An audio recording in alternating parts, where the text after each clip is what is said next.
BPT, MLT, anaesthesia, cardiology, radiology course ఏదైనా solution ఒకటే. Aurora university, Uppal, Hyderabad. అయితే ఇప్పుడు దాకా మనం సినిమాల గురించి మీ ఎక్స్పీరియన్స్ గురించి మాట్లాడుకున్నాము. ఇవన్నీ కాసేపు పక్కన పెడతాను. ఒక యక్షగానం సంబంధించిన ఏదన్నా ఒక చిన్న పాట పాడండి అన్న. నేను మర్చిపోయినా అవి అంటే మొన్ననే చేసిన వీధి నాటకం మా ఇంటి ముంగల్నే. అప్పుడు మల్లన్న ఆట ఆడినాము. ఆడినప్పుడు అందరు ఏమన్నారంటే, కొమరం నువ్వు ఆడితే, నువ్వు గెటప్ వేస్తే ఎక్కువ మంది వస్తారు కంపల్సరీ. రెండు, ఒకటి రాజు గెటప్ ఉంటుంది, ఒకటి లేడీ గెటప్ ఉంటుంది, ఇవి నువ్వే వేయాలంటే సరే అని తప్పదు, మన ఊరోళ్ళు కదా, ఎంతైనా పుట్టి పెరిగింది అక్కడ అని. అందరు ఏమన్నారంటే, రే నువ్వు మళ్ళీ అటు పోతున్నావురా, 100 మెట్టెక్కి, అరే నాయన నా పుట్టుకనే ఆడ, నేను దాన్ని వద్దనుకోలేనని అక్కడ వేసినప్పుడు 2 వేసిన అన్న. చాలామంది వచ్చారు. రాజు గిటప్ ఉంటుంది, యూట్యూబ్లో ఉంటుంది, మామూలుగా చేయలేనన్న. 2 టగ్గపరి చేసిన. అందులో లేడీ గిటప్ తోటి ఒకటి ఉంటుంది అన్న. మల్లన్నని దేవుడిని ఆయనను వదిన నేను వాళ్ళకి సాడీలు చెప్పి నా రూమ్లోకి దొబ్బి తాళం వేస్తారు. తాళం వేసినప్పుడు అప్పుడు ఒక సాంగ్ ఉంటుంది, రరామోహన కారా నాతో గూడు మదిని దీరా వీరా నిన్ను కోరిరారా, రరామోహన కారా నాతో గూడు మదిని తీరా వీరా నిన్ను కోరినారా అంటే ఈ ట్యూన్లో ఉంటుందన్న.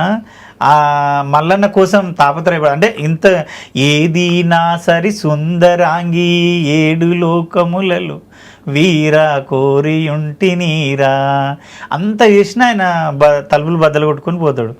దాంట్లో ఒక సాడిస్ట్ క్యారెక్టర్ ఉంటుంది. సొంత బిడ్డనే కామంతో చూసి రేప్ చేయాలని చూస్తాడు చంద్రగుప్త మహారాజు.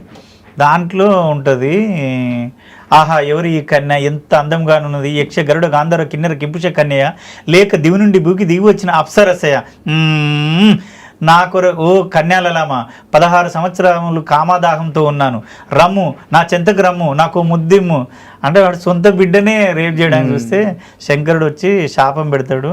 ఇప్పటికీ శ్రీశైలంలో ఉంటుంది ఆయన బండ, పచ్చబండగా మారిపోతాడు అన్నాడు. అవి అన్న. అండ్ సడన్గా ఎందుకు ఈ యక్షగానం గురించి అడిగానంటే దీనికి ఒక కారణం ఉంది. ఏందన్నా? వేణుగారు మీకు తెలుసు కదా? నాకు తెలుసు అన్న, బాగా క్లోజ్ కదా. మంచి క్లోజ్ అన్న. అయితే మీరు ఈ తెలంగాణ మాండలికం చాలా అద్భుతంగా మాట్లాడతారు, బాగా యాక్ట్ చేస్తారు. ఆ విషయం వేణుగారికి కూడా తెలుసు. కానీ బలగం సినిమాలో కానీ ఎల్లమ్మ సినిమాలో కానీ మీకు అవకాశం రాలేదు. ఎల్లమ్మ చాలా స్పెషల్గా యక్షగానం బ్యాక్డ్రాప్లో జరుగుతున్న సినిమా. సో అది కూడా అందరికీ తెలుసు. మీరు ఆ కళాకారుడు కూడా. అవును. అయినా మీకు ఎందుకు అవకాశం రాలేదు? ఎప్పుడన్నా వేణుని అడిగారా ఇది? అంటే బలగం అప్పుడు నేను దసరా చేస్తున్నా. అడిగారా వేణు మిమ్మల్ని? అడగలేదన్న. కాకపోతే హ్యాపీ ఏంటంటే నిన్నగాక మొన్న వేణన్న కాల్ చేసిండన్న. కాల్ చేసి ఒరే కొమరం మెసేజ్ పెట్టిండు, కాల్ చేయరా నేను వేనంటే, ఫోన్ చేస్తే బాగా హ్యాపీ అనిపించింది. కాల్ లిఫ్ట్ చేసిన తర్వాత ఒరే అమ్మ చించి ఆరేసినవరా, అంత పెద్ద హీరోతో ఆపోజిట్ క్యారెక్టరు సార్ ఇవ్వడం ఏందో, శివనిర్వాణ సార్కి అసలు ఎన్నిసార్లు థ్యాంక్స్ చెప్పినా తక్కువే. 12 ఏళ్ళ నుంచి జర్నీ చేస్తున్నా, మాకే అనిపించలేదురా నీ మీద అంత స్కోప్ ఉంది నీ దగ్గర అని. మేమే ఆలోచించలేకపోయినాము. అసలు ఏ కోణంలో ఆలోచించిండో, ఎందుకు ఆలోచించుండో కానీ పర్ఫెక్ట్ పట్టిండ్రా, నీ కళ్ళని మాత్రం భలే చూపించిండు, చాలా బాగా చేసినావు. అసలు అల్టిమేట్. అసలు కొమరక్క అసలు ఎక్కడ కనబడలేవాడు, నాగులుగాడే కనబడ్డాడు. ఎల్లమ్మలో క్యారెక్టర్ ఉందిరా చెయ్యాలి అన్నాడు.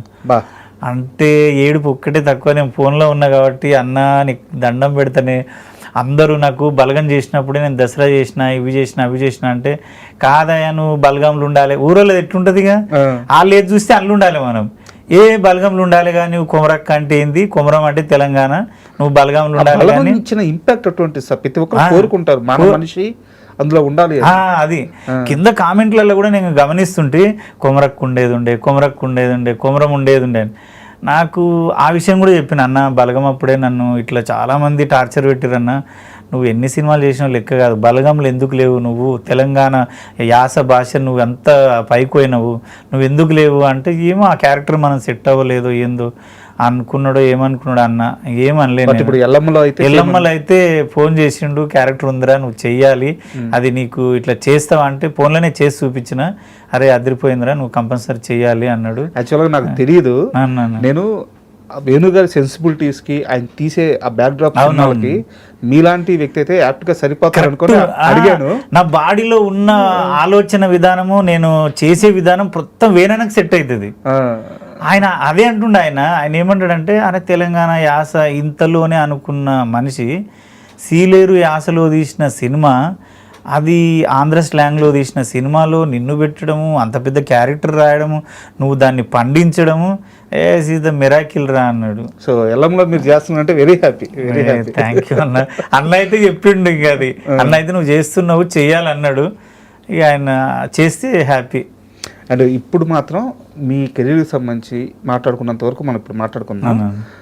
ఇప్పుడు మాత్రం మీ వ్యక్తిగత జీవితానికి సంబంధించిన కొన్ని ప్రశ్నలు ఉన్నాయి. సో వాటికి మీరు క్లారిఫై చేయాలి. మీరు ఒక ఇంటర్వ్యూలో కూర్చొని 200 కోట్ల రూపాయల ఆస్తి అంటే అవునా అన్నారు. సో అది ఎంత వైరల్ అయిందంటే మొత్తం వైరల్ అయింది. నిజంగా ఇబ్బంది కూడా పెట్టింది అన్న. నిజంగా ఎంతవరకు ఉంది మీ ఆస్తి అన్న? 200 కోట్లు ఏడికెళ్ళి తెస్తే నేను 20 ఎకరాలు 200 కోట్లు అంటే 20 ఎకరాలకు 200 కోట్లు అయితే. ఆ రోజు శివ ఏం చేసిండంటే, నీకు భూమి ఎక్కువ ఉందంట కదన్నా ఇదంటే, శివ మా అయ్యేది ఉన్నది 2.5 ఎకరాలు, మా అత్తగారు ఇచ్చింది ఇంత, నేను కష్టపడి మాటిలో యాంకర్ చేసినప్పటి నుంచి ప్రతి రూపాయి దగ్గర పెట్టుకొని కలుపు ఖాళీ పెట్టుకొని నేను నా పెళ్ళం ఉపాసం ఉండి ఇప్పుడుండి భూమి కొనాలి ఏదో ఒక రోజు పిల్లలకి. నేను ఏదంటే మురళీమోహన్ గారి ఇంటర్వ్యూ చూసిన. నేను మురళీమోహన్ గారు ఇంటర్వ్యూలో శోభన్ బాబు గారి గురించి చెప్పినాడు. అవును, అక్కడ ఇన్స్పైర్ అయిపోయినా. లేదు లేదు లేదు, అంత పెద్ద వ్యక్తి చెప్తుండంటే భూమికి ఏదో విలువ ఉంది. ఆ రోజు ఫిక్స్ అయిపోయి ప్రతి రూపాయిని భూమి మీద పెట్టి పెట్టి పెట్టి పెట్టి అది కొంత ల్యాండ్ అయింది, కొంత అయింది. అన్ని కోట్లు అయితే కాదన్నది. షాద్నగర్ మా అంటే ఒక్కొక్క ఎకరా 3 కోట్లు 2 కోట్లు 1.5 కోటి ఉంటుంది. అన్నీ ఒక దగ్గర లేవు కదా. అట్లా ఏదో ఉన్నకాడికి ఉంది. నా అంటే నేను హ్యాపీగా బతికేటట్టు, పిల్లలు బతికేటట్టు. 20 ఎకరాలు 20 ఎకరాలు ఉందన్న, ఉంది అంతే. అంటే శివ ఏం చేసిన దాని అంటే, నీకు 200 కోట్లు ఉంది అనేసరికి నాకు సడన్గా నవ్వు వచ్చింది. దాన్ని వైరల్ చేస్తే అది ఎంత ఇబ్బంది పెట్టిందంటే, కొన్ని సందర్భాలలో వీడి దగ్గర డబ్బు ఎక్కువ ఉంది, వీడి దగ్గర డబ్బు ఎక్కువ ఉంది అన్న కాడికి అయిపోయింది అది. బట్ అది ఓవర్ చేసినా సరే నెంబర్ కొంచెం అటు ఇటు అవ్వచ్చు కానీ, బట్ వాస్తవం అయితే వాస్తవం కదా. ఇప్పుడు ఈ జబర్దస్త్ కానీ, ఈ చిన్న చిన్న క్యారెక్టర్ల కోసం జీవితాంతం పరితపించే ఆర్టిస్టులు కానీ, వీళ్ళందరికంటే పోల్చుకుంటే కొమరము కమర్షియల్గా, ఎకనామికల్గా వెల్ ఎస్టాబ్లిష్డ్ పర్సన్. అయితే అన్న నేను చెప్పాను, ఈ ఇండస్ట్రీకి వచ్చినప్పుడు నా దగ్గర పెట్రోల్ పోసుకోవడానికి కూడా డబ్బులు లేవు, బండి లేదు. నేను సత్యన రూమ్లో ఉన్నప్పుడు 1500 రూమ్ రెంట్ కట్టుకోనికి లేము. నేను చెప్పిన చాలా ఇంటర్వ్యూలలో సిగ్నల్ దగ్గర అవి నైటీలు అమ్ముతుంటే, పర్సులు, గొడుగులు, అవి మ్యాజిస్ట్రేట్ బుక్కులు, ఎఫ్ఎం రేడియోలు. గుర్తుందా అన్న? ఎఫ్ఎం రేడియోలు వచ్చినప్పుడు ఏం చేస్తున్నావు నువ్వు? నేనా 10th నేను అప్పుడు కోటిలో ఎఫ్ఎం రేడియోలు అమ్ముతున్నా. కొత్తగా వచ్చిన గుర్తుందా? సెల్లులు వేసి అప్పుడు అమ్ముతున్నా నేను. అంటే అన్ని కష్టాలు పడ్డోన్ని వచ్చిన ప్రతి రూపాయిని నేను ఇప్పుడు జలసాలకి, పబ్బులకు, ఎంజాయ్ చేయడానికి పెడితే దానికి అర్థం ఉంటుందా అన్న? నేను ఎంత కష్టపడ్డా కదా. 2000కు నా ఫస్ట్ జీతం హోటల్లో, కామత్ హోటల్, కోటి కామత్ హోటల్లో నెలకు 750 రూపాయలు. మోరిగా అడగాలి, ప్లేట్లు అడిగేది. నెలకు 750 రూపాయలు.